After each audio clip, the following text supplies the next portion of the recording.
This is my second time at The River Speaks, so I always really appreciate the opportunity to be here, and I want to thank everybody, of course, for facilitating this, accommodating me, and all that is in between.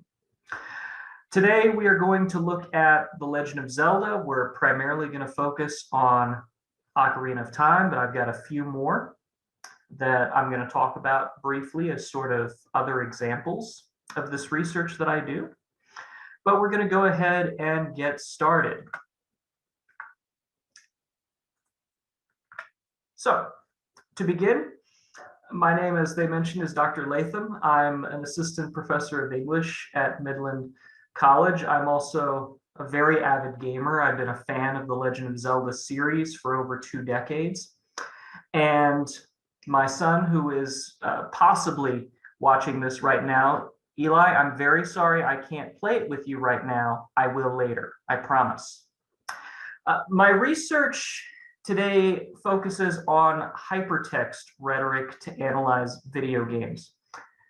And some people may not necessarily know what hypertext is. That's okay. In this case, I want you to think of hypertext as something similar to Wikipedia. It's an electronic source that has links that let readers navigate at random rather than in a specific sequence. And generally speaking, the more links, the more rhetorically persuasive hypertexts are to readers. And this is sort of how you get the wiki wormhole phenomena, where you start on one article and you end up in something completely unrelated to that initial subject.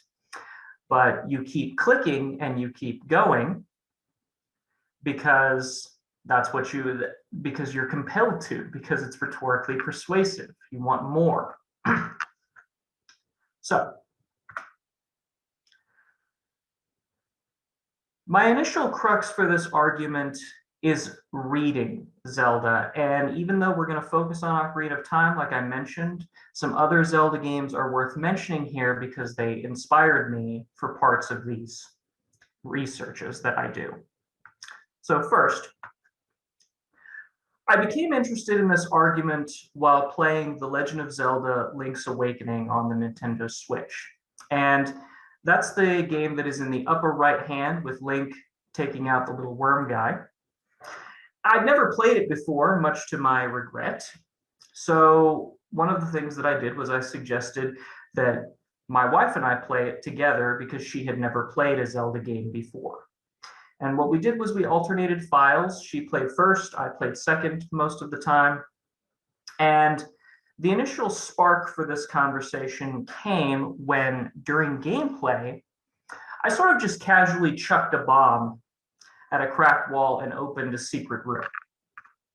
And my wife, she asked me, "Why did you do that? How did you know that that was there?"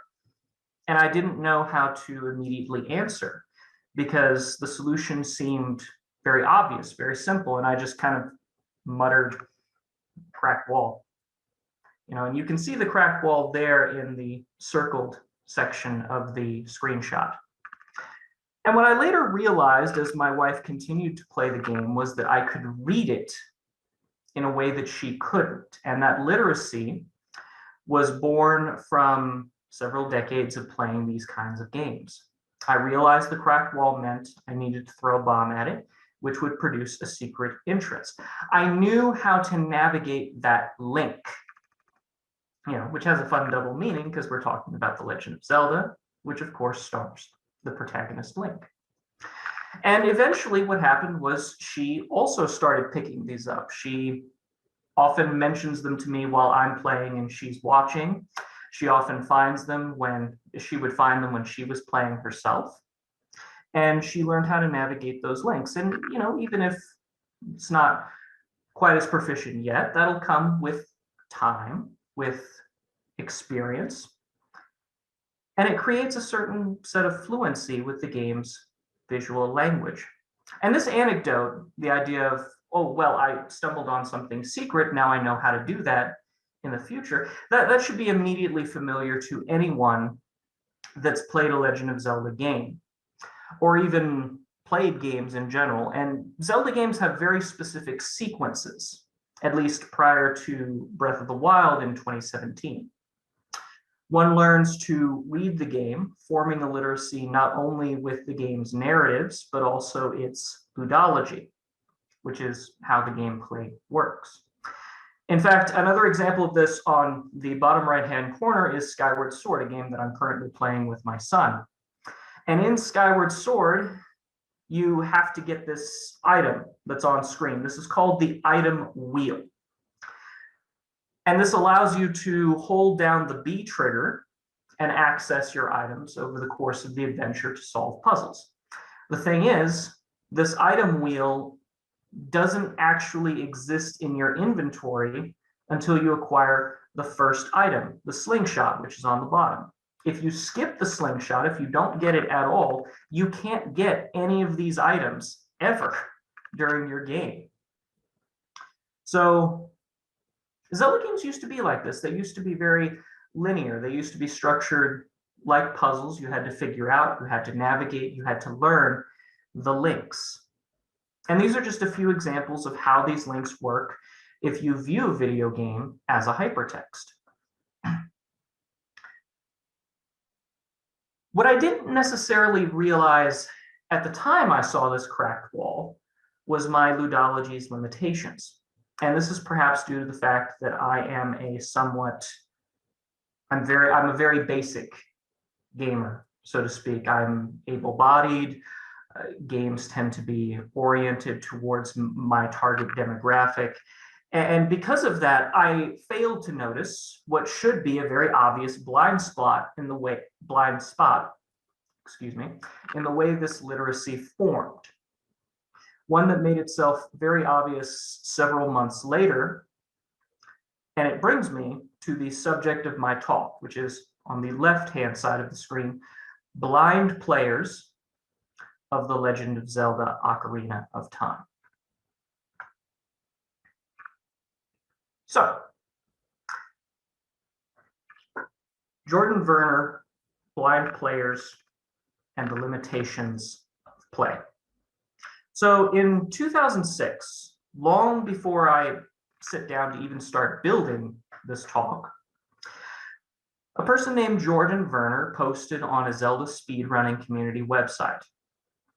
And they were seeking help in playing and beating The Legend of Zelda: Ocarina of Time. Werner's a blind man. He asked the veteran speedrun community, and trust me when I say this, when I tell you that speedrunners and people that are part of their community, they know way more about these games than I or indeed anyone in the chat possibly does.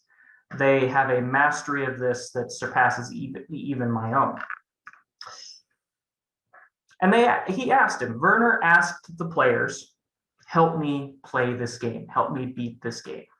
And I'm not the first person to note the unusualness of this request. In Blind Spots, The Phantom Pain, the Helen Keller Simulator, and Disability in Games, which is a chapter of 2017 book by Stephanie Beaulieu and Patrick Lemieux. I possibly mispronounced those names, I apologize. They wrote about his experiences and his encounters with speedrunners. Speedrunners, for those who are unfamiliar with the term in the chat, are a sub-discourse community of video game players who specialize in breaking, glitching, and racing through video games in order to achieve faster and faster times. I've often found this description of how the speedrunning community works to be very useful to me. Beyond considerations of the text within the game, speedrunners collaborate to write routes, text-based instructions or directions, detailing the fastest way to complete a video game, given what techniques and exploits are known at that time. For speedrunners like Narcissa Wright, some of the most visually spectacular games for their time become reduced to sequences of input or text-based instructions. And this is a really fascinating way to look at video games. Another definition of speedrunning, provided also by Beaulieu and Lemieux earlier in their work, helps readers understand the significance of this practice among players. Speedruns, or fast playthroughs of video games, are metagames that encourage the discovery and manipulation of exploits not immediately evident to the player or accepted as legitimate forms of play. Speedrunning is not only a metagame contingent on the virtuistic performance of real-time play, but also a collaborative form of play based on discovering exploits such as geometry clipping, cutscene skipping, sequence breaking, and memory manipulation, games within the game. Now, Beaulieu and Lemieux focus a great deal on the technical aspects of these play styles, their composition, if you will.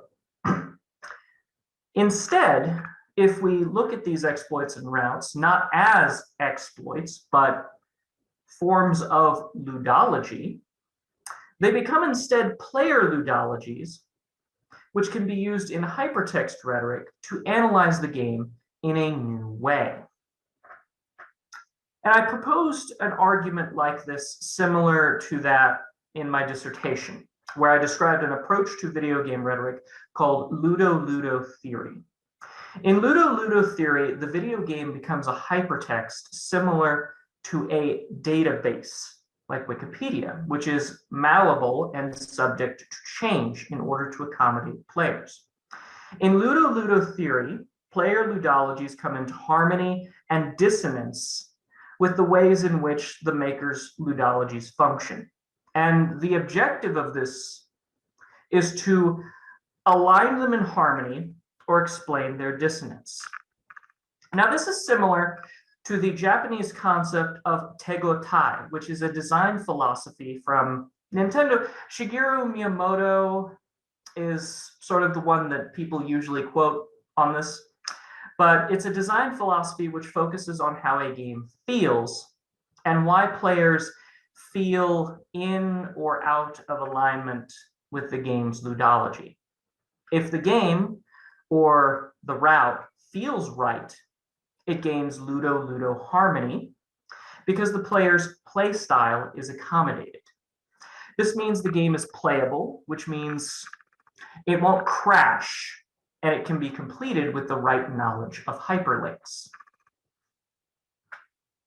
While dissecting the differences between Werner's blind run and blindfolded ones, like this one, Beaulieu and Lemieux focus on the fact that both use Link's sword in Ocarina of Time as a metaphor for a cane. This distinction between the two models of a cane also illustrates the difference between Werner and Whistler, who is a speedrunner who assisted Werner's play.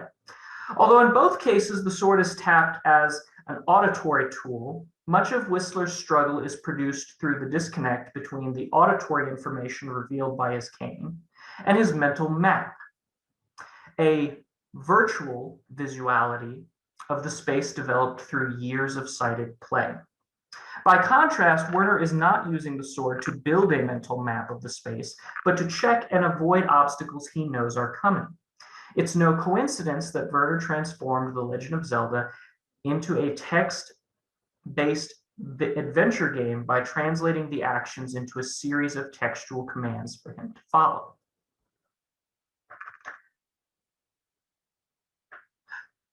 This position is similar to the observation I made while playing Link's Awakening with my wife. The game contains a literacy that, if a player is fluent in it, can be used to uncover secrets in the text. Ocarina of Time, whether knowingly or unknowingly by the game's designers, is built for this type of gameplay. Surfaces in the game have specific noises that will issue when struck by the sword, hook shot, or other weapons. Slicing a sign will prompt a different noise than striking a metal object like an enemy's shield. However, it's important to note that this ludology is seemingly undeliberate on the part of the game's makers. There are examples these days of game designers reaching out to disabled players and accommodating their needs. A great example of this is the Xbox Adaptive Controller, which in 2018 featured heavily in Microsoft's advertising strategies, and this is a still from their Super Bowl commercial. The Adaptive Controller shows that accessibility was forefront in Microsoft's marketing strategy. And this style of play by Werner, however, is very different. It's very much not what was intended by Ocarina of Time's design philosophy. And we're going to talk about that design philosophy because it's ironically the things that Ocarina of Time does with its game design make it so influential to us now as video game rhetoricians, but they make it so inaccessible to people that are not accommodated. So, what is Ocarina of Time? And why is it so challenging to play for blind players? Ocarina of Time is a lot of things. It is the 5th game in Nintendo's Legend of Zelda series.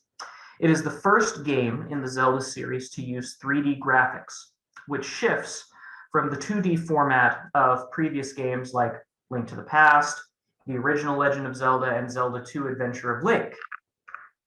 It was released for the Nintendo 64 in 1998. It's one of the most influential games ever made. If you don't have this on your list, it's a canon text, almost. It's also painstakingly obvious that because of its role in developing 3D gaming, it is not meant with handicapped players in mind. Ocarina of Time practically, and I use that term practically here with a little bit of irony because Werner and other blind players prove that this is not exactly true. It practically requires sight to play. Yes, you could have a player could have someone read the story to them through text boxes because it doesn't really have voice acting. But the use of 3D space and 3D puzzles make playing the game sans sight very challenging. Hookshot and longshot grips become difficult because not every surface of the game will react to the hookshot item. Aiming becomes tricky. There's this Forest Temple boss here, or mini boss, which requires sight to function because the boss splits into 4 and only one of them will spin around to let you know which one is the real one. All of this trickiness, all of these groundbreaking design philosophies are because it relies on 3D exploration and discovery. The Nintendo 64 made such gameplay much more easier to implement than in previous systems. Efforts on the Super Nintendo and the Sega Genesis are really great examples of how limited 3D gameplay was at that time. And even the Sony PlayStation, which was a rival console for Nintendo, struggled with this style of gameplay at the beginning too. A great example of this is Crash Bandicoot, released in 1996. And it also uses 3D exploration and 3D platforming to function, but it has these very narrow corridors, and this is very specifically designed to limit the number of artifacts the game has to render at a time. The Nintendo 64 also implemented one of the first mass-scale joysticks, which allowed easier 3D movement to translate onto the screen. And I think I speak for all of us when I say that that joystick, while groundbreaking, was a terrible piece of technology, and we are all suffering from it to this day. Let me know in the chat if you agree with this. All of these elements combine together to create a game experience that, while groundbreaking for its time, is very ableist. And honestly, I would doubt that Shigeru Miyamoto and his team gave even a second's worth of thought to whether there would be a blind player blind players years later, and they would like to be accommodated to experience their story. But this talk isn't necessarily focused on disability studies, even though disability studies would have a field day talking about this particular subject. Nor is it about metagaming, the term that most academics use to describe speedrunning. Metagaming, particularly as it's defined in academia today, focuses a lot of its efforts into the mechanisms behind play, its composition. Werner's run is not a recontextualized text-based experience simply because he's being guided through the game by other players through a route optimized for him. He isn't just following directions, he's playing a game. So instead, let's look at the game as a hypertext, subject to player malleability and style of ludology. Instead of asking how they built routes for blind players, it would be more fruitful to wonder why the route has ludo-ludo harmony at all. Why does the game function correctly, despite this shift away from the preconceived assumptions of the game makers? And here, hypertext rhetoric can help.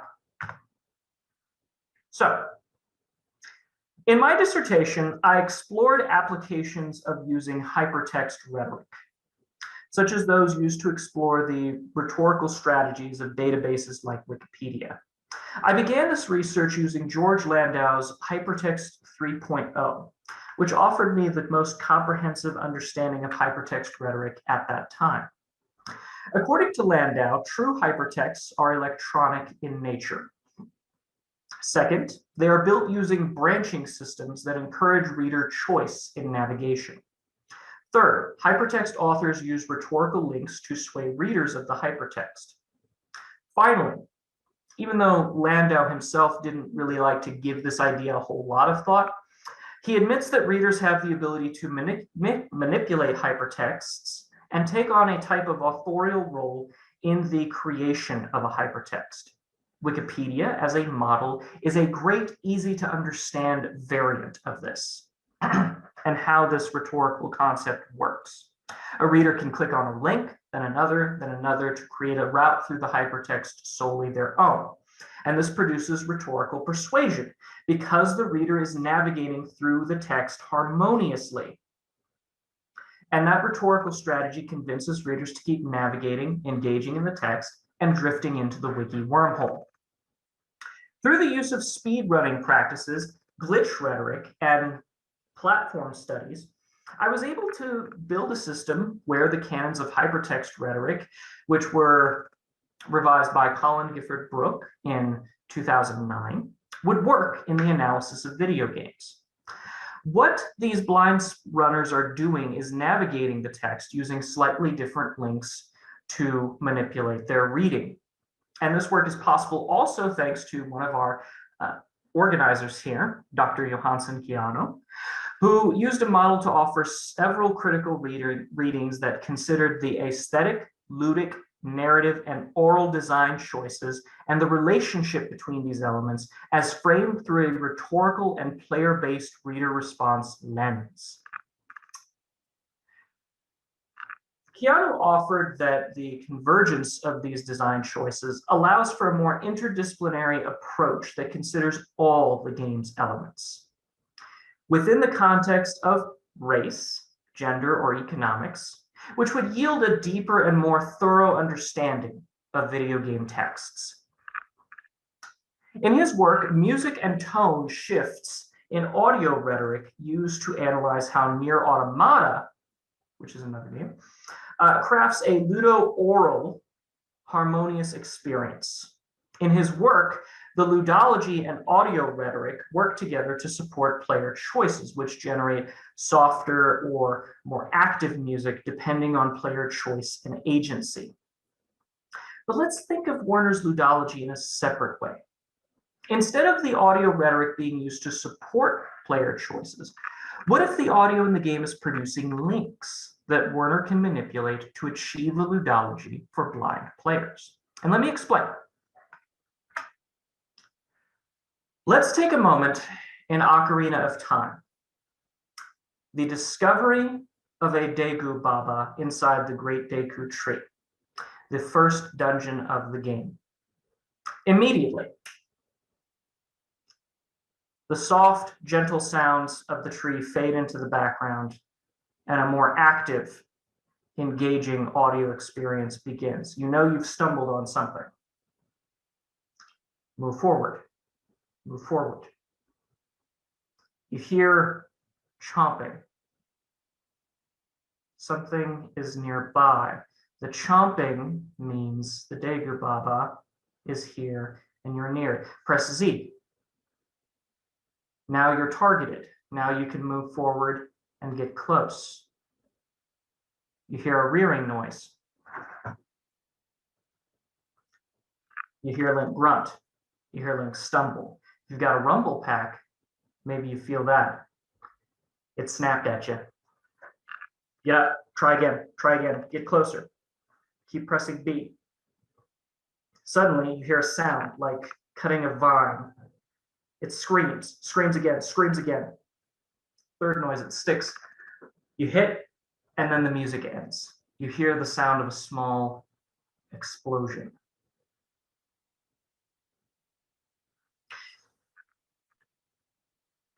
What if that's not the game responding to the player's actions? What if that's the game listening and offering the player a link to know what you're supposed to be doing? What you didn't see was the Daegu Baba chomping, rearing, getting ready to strike.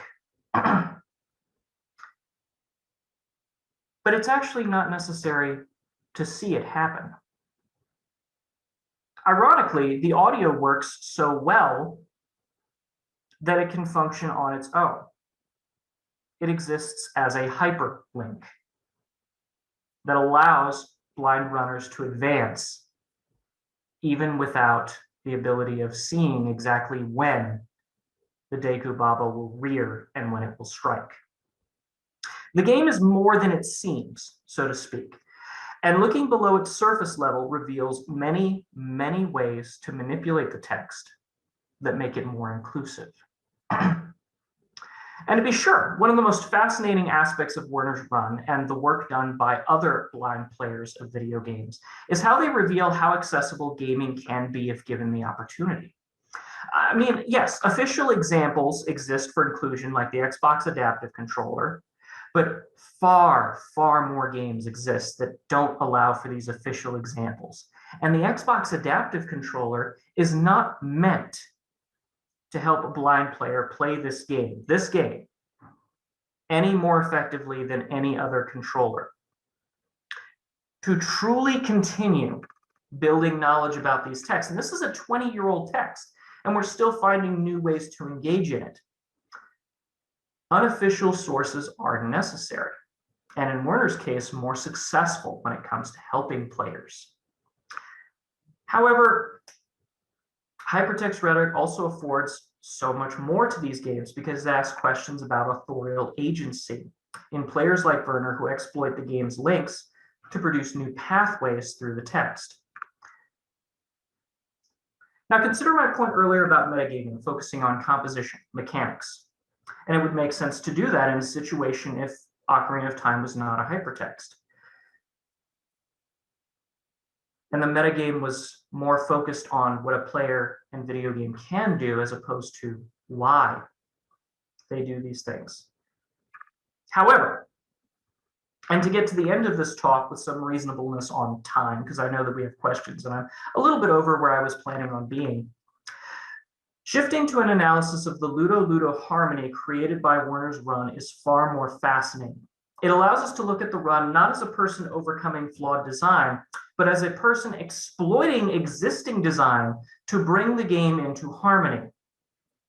It also, more importantly, isn't the only example that I can think of when it comes to situations like this. And let me give you another example of something that I've been playing. I mentioned it earlier, The Legend of Zelda Skyward Sword. He and I are working our way through this game right now. I think we're about to do the boss in the Fire Sanctuary. That's right. I promise we'll do that later. We've been playing for more than 20 hours, and Skyward Sword, to put it very bluntly, is a very linear game. Everything has to be completed in a precise order to the point where, To the point where unless the player locates the slingshot at the beginning, as I mentioned, no other item, no claw shot, no bow, no whip, no, I can't remember what the sand one is. I can't remember what the sand item is. Nothing can be obtained. But if you use alternate links in the text, players have found a way to bypass this requirement and even introduce the ludology present in The Legend of Zelda: Breath of the Wild. For those of you that don't know, in Breath of the Wild, after you finish the tutorial area, you are free to go to the final boss immediately. And a lot of people do this. The record, I think, is around 20, 25 minutes to beat the game. This would previously be unthinkable, but players found a way to open a door, a very, very specific door, through the use of alternate links, alternate hyperlinks, that allow them to access the final boss and beat the game without doing any real dungeons, no items, no nothing. And I think the current record is about an hour and 21 minutes for the any percent category. Hour and 21 minutes to beat Skyward Sword. For those of you that have played Skyward Sword the way the game makers intended, that might seem to be amazing.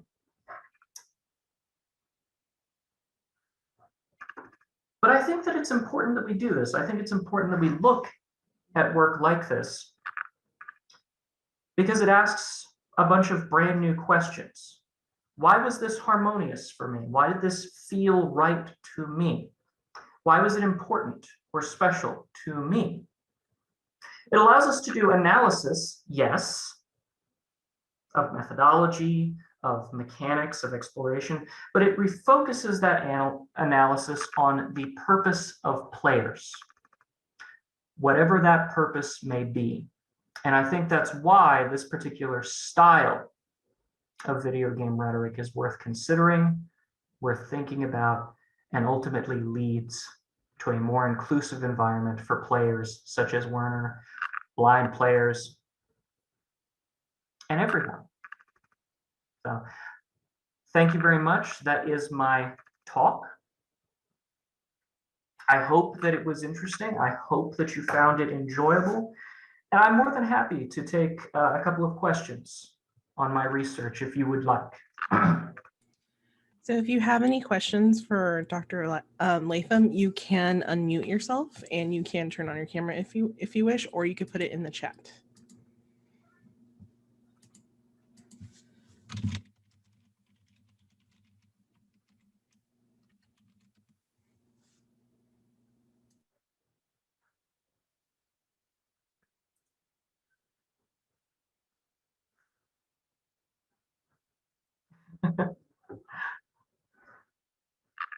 Let's see. Oops, sorry. I fixed that. Keanu, if you want to unmute yourself. I was originally interested in this subject because I originally came to this subject because I really like Awesome Games Done Quick. And for those of you that are unfamiliar, Awesome Games Done Quick is a charity speedrunning event which happens twice a year. And they raise money in January for the Prevent Cancer Foundation and in the summer for Doctors Without Borders. And prior to that, I remember seeing it the first time, and it was a Sonic run particularly. And I remember thinking, well, why are they skipping everything? Why are they doing that? Why aren't they just playing the game as intended? And that sort of set me down this path where I thought to myself, oh, well, you can do this. And like a lot of research has gone into making these runs, these paths through the hypertext stable. What else can we use that for? Can we use that to bring more people into gaming? Can we use that to bring more people into these texts, which for a really long time were not particularly inclusive? So I really have Games Done Quick to thank for it, but I also have, you know, the recent last couple of years in gaming discourse to thank about to thank for this, because it allowed me to see ways in which my perspective, my viewpoint was limited. If that answers your question.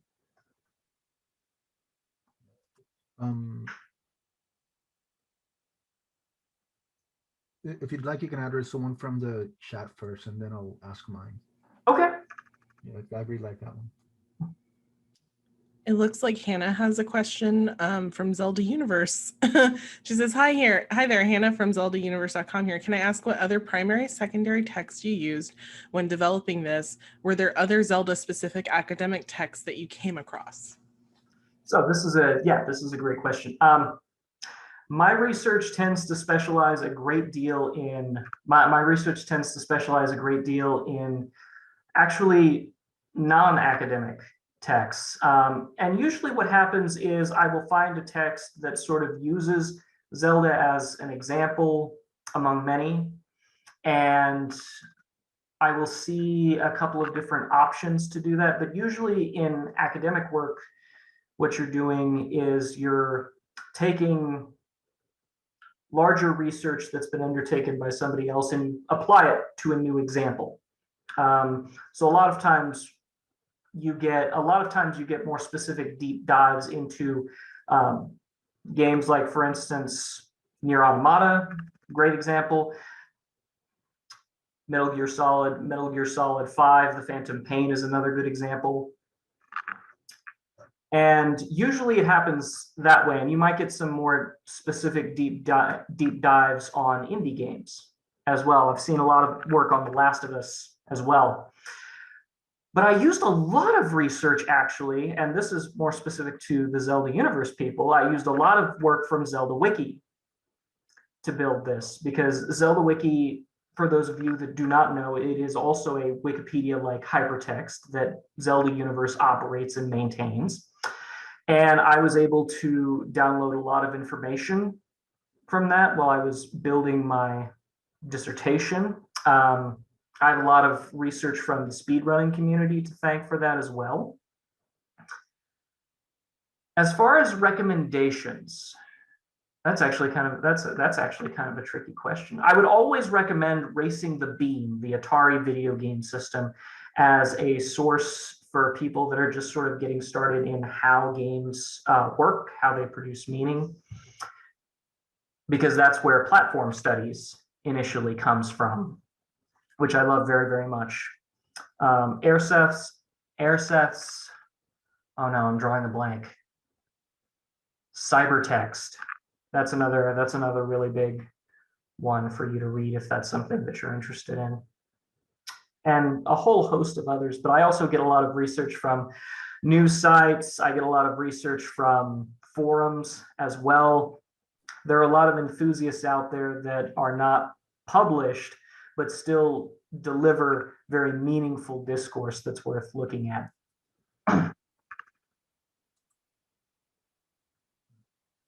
So my question would be, do you see any possibility for kind of overlap or maybe some kind of cross-disciplinary analysis between Ludo theory, the research that you've been doing with disability, gaming peripherals, and all that kind of stuff, and then things like, courses like English composition, maybe literature, and so on? That's a good question. I think part of the thing that holds that's a really good question, because I would agree with you in the sense that this sort of material would translate very, very well to, say, a composition environment, where you could very easily ask, well, how do we make this composition material more accessible? How do we bring it more into harmony? And I could see video games having a role in that. I think there still remains a great deal of work to be done in terms of what ways to employ video gaming. And I'd be interested to hear about that. Do we want to talk about playing a specific video game, finding different ways to do it? Do we want to think about building a video game and learning that? It all depends on the literacies that I think students bring to the table. Does that make sense? Absolutely, thanks. And then I see have somebody on camera. Oh, that's the interpreter. Hello.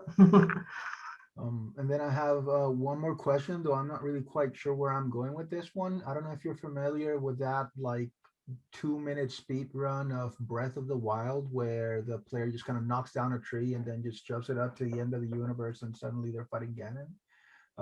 Like, how would you read that through your Ludo lens? Okay, so that's a great question. All right. Okay, so there are actually examples of this, not just Breath of the Wild. There's Super Mario Brothers 3, where an inputting of a very, very specific sequence will access the end credits and things like that. They showed this very famously on Late Night with Stephen Colbert. They did it live. And the answer to this question is, does the game crash? So what happens in that particular speed run, I'm not 100% familiar with this exact route, but if I were to take a stab at it, what I would guess is they hit the thing so hard that it essentially sets them outside of a loading zone, which, because it doesn't know what to do, it just renders the next thing, which is, in this case, a boss with Ganon. And there are a lot of these. They're called ROM warps in Ocarina of Time, where you're accessing a door, but you access it in a very weird way, and it allows you to essentially teleport. They do this a lot in Reverse Dungeon Order for Ocarina of Time, where they start with, the Gerudo Desert, and they make their way back to the Great Deku Tree. And essentially what they do is they load so many assets and they walk in a specific way where the mouth in the Great Deku Tree can't render properly, and it just lets them in. So there are lots of examples of this specific type of strategy, the specific type of gameplay. And I think what we have to focus on, in addition to, the underlying mechanics, as I mentioned, why? So why would we want to do that? And I want to say sometimes it's as simple as, I want to see if I can do this. I want to see if I can do this. And in a lot of ways that fuels a lot of Werner's run and a lot of blind players run. Can I do this? I want to do this. Can I do this? So Ludo theory challenges not only what players desire to do, but also why they would wish to do it in the first place. And I think that can raise a lot of questions as to, well, what are gamers looking for in games themselves? We have all of these very, very high. My wife and I joke about this, but we have all of these very, very hyper realistic games that, you see the individual beads of sweat, you see all the little gore, the viscous, the mucus, all of these different things. But then you've got things like Untitled Goose Game, which the objective is to just be an awful goose to people. What do gamers want? What do players want for their games? And I think that things like this, where you take 2 minutes to beat a game, 2 minutes, then you get to Ganon. That just shows that there's a lot more versatility into why players engage with texts and why they're engaging with them in these particular ways. Does that make sense? Yeah, I especially like how you connected in player motivation. So that's really powerful, especially for what we do as instructors. We always need to take into account how students are feeling and whether they see value in what we're doing. If I might follow up with one last one, do we have time? Yeah. You mentioned something about whether the game glitches or not.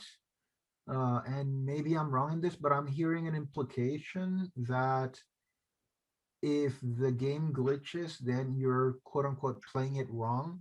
But if it glitches and resets, or if you know you can't glitch through a wall or whatever, and it's still working, then it doesn't matter if what you're doing is not what the designer intended. You're still quote unquote playing it right. Is that kind of like what you were going for, or did you mean something else and I just completely missed the point on that? Oh yeah, there's a chance. There's a chance that I left that out or didn't explain that as artfully as I could have. So there's this great 2015 paper for anybody interested, the rhetorical question concerning glitch by Boyle. And in this paper, I used to have a copy of it literally in my desk. And then I cleared everything out when I decided to purge everything after I finished my dissertation. But in that study, Boyle makes this distinction between a active, I think it's called an active and a passive glitch. So the active glitch being something that, you know, the game makers are aware of, but they sort of don't mess with it. They sort of don't do it. They sort of don't do anything because it doesn't harm anything. And then a different type of glitch, which is unknown. And glitches can be a legitimate part of a game maker's vision. I think that we all know the infamous example of Laura Croft's appearance being the result of a deliberate glitch that was left in, basically. Yeah, dissertation purge, no kidding. But at the same time, you have things like the re-release of Ocarina of Time, The Legend of Zelda Ocarina of Time 3D for the Nintendo 3DS, which included a boss rush mode that is very, very crucial to the way in which one of those routes is organized, specifically because they didn't code some of the doors properly. So it's something that can be active, that can be manipulated, and it's not intended. So there is a distinction that does have to be addressed, and some of this does fall into, well, what constitutes legitimate play? What constitutes fair and reasonable play? You know, things like everybody's played a shooter where somebody has an advantage like broadband access, or the speed at which they have their megabits per second set up gives them an unfair advantage over somebody that doesn't have that same setup. So there are some legitimate there is some level of distinction between what constitutes something intended by the game makers, like in Banjo-Kazooie, all the cheat codes, they are deliberate and they are put in there by the makers of the game, and something that's unintended, like exiting Kokiri Forest immediately without having gone through the Great Dega Tree or receiving the Fairy Ocarina. Does that make sense? Absolutely. And I'm sorry that you just keep opening kind of worms with like your answers, and I just get more questions. You mentioned intentional cheat codes. What about cheat codes that were made for testing and then the designers just forgot to take them out? And I'm thinking the Konami code, for example. Like, oh, that's a great example. Yeah. You can even extend it further, like action replays. Mm-hmm. Are great example. Action replays are great examples of this as well. You know, testing and debugging is a really, it's almost like a time-honored tradition in the speedrunning community to access these things as quickly as possible, like the screen where Ocarina of Time starts. You hear the music, you hear the title sequence, you see Link riding over Hyrule Field. That's a save file. And that's an actual save file that if you go through the hypertext correctly, you can access, and it will give you very nice goodies. So I think in some level, you know, the line of authorship also becomes blurred to an extent, where the game maker goes, well, I didn't intend for this to be here, but this is what's here. But as players, we look at it and we see, but it's here.